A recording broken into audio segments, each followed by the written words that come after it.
Everyone could only silently weep. After checking, they found 12 defects. Repairs would be ruinously expensive. Benjamin, fuming like a fireball, kicked the wood, leaving everyone to wonder, is he giving up? After coming down, he propped the wood back up, and Kelly smiled, knowing this guy wouldn't go down without a fight. But just when things were looking up, here comes another cry. Suddenly, Benjamin learned Dylan was expelled. Their ride home felt like a roller coaster. Subtitles: a brown bear suddenly appeared.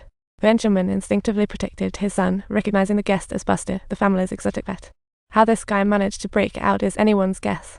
Luckily, the crew joined forces to wrangle the bear, and they called in the rescue team to return Buster to the zoo. Benjamin's expense shot his bank balance to the moon. At dinner that night, everyone raised their glasses to him, making him feel like a superhero. Once again, he was the hero here, and Lily signaled Dylan with her eyes for a date. The pair went to the rooftop to stargaze. Benjamin was worried Lily might hurt Dylan, but Kelly thought Lily was the perfect girl next door. She believed kindness was Lily's true nature, thinking Dylan a real exotic beast. More contact might help Dylan get over his mom's loss. After talking about the kids, Kelly said frankly, "I truly appreciate your sincerity and hope to spend the rest of my life with you." After hearing this, Benjamin's heart exploded like a little firework, yet he couldn't forget his love for his wife and returned to the room. He pulled out his wife's clothes and slipped them on, reminiscing about the past. Suddenly, his hand found a check tucked in the pocket of the clothes. Subtitles: it was his wife's savings, $84,000. A real burden. The money was for emergencies. His wife knew Benjamin loved adventures, but never planned, so she wrote, "Whatever you do, follow your heart, not your brother's advice." Just then, he chimed in, "You should really use this money wisely." "I'm sure your wife would agree," he said, suggesting Benjamin should invest it in daily living expenses. Benjamin found some logic in that. Meanwhile, the zoo secretary was stirring the pot with everyone. He told everyone Benjamin's account was empty, leaving them no choice but to sell the house for pennies and a dollar. Lily went to Dylan to confirm. Surprisingly, after hearing the news, Dylan actually laughed happily, completely unaware of Lily's expression beside him, with a sense of loss slowly drifting down like a balloon. Everyone was at the restaurant waiting for Benjamin to declare bankruptcy, but he boldly brought out his late wife's money and vowed to keep the zoo going. Upon hearing this, everyone was ecstatic like kids on a sugar rush, but the brother frowned, thinking, "Isn't this like playing with fire?" As opening day neared, everyone at the zoo worked frantically, aiming for one goal: opening standards. Everyone was racing against time, hoping to bring this once abandoned place back to life. But amidst all the hustle, Dylan seemed to be lost in his own little universe, surrounded by an invisible canvas. Lily, feeling ignored by Dylan, stopped seeking him out. As opening day approached, Benjamin took his daughter to shop for the zoo essentials. When he took out the zoo's credit card, the clerk asked, "Do you work there?" Benjamin confirmed, "I'm the owner." The cashier, incredulous, immediately asked to reserve his ticket for a VIP visit on opening day.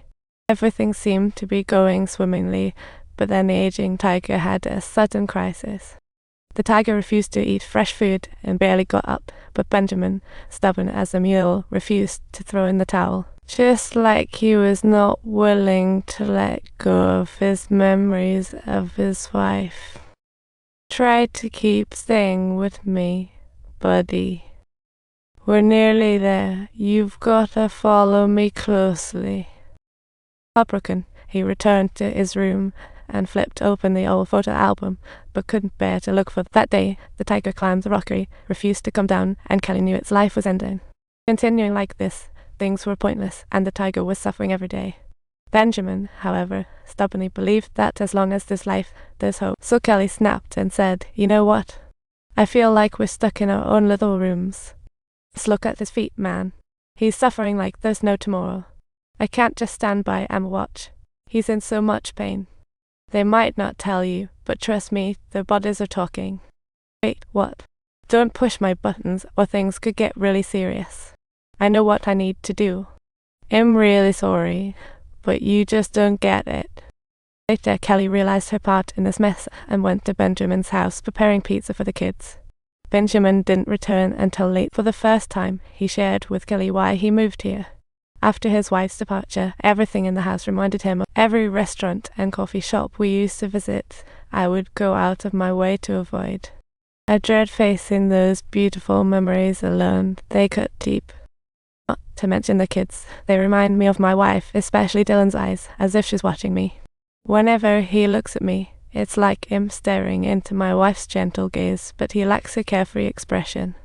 Dylan overheard their chat and thought that was why Dad hated him. He wished he could just erase himself. Dylan stormed upstairs, and Benjamin rushed after him, shouting, "It's not like that. I really do." Sir Turtles, he aspired to be a good father, only to find out that Dylan believed he was squandering the money Mom had left behind, which led to increasingly intense quarrels. Am I your father, or is it the person you love the most? And among all the people in this world, and the one who loves you the most,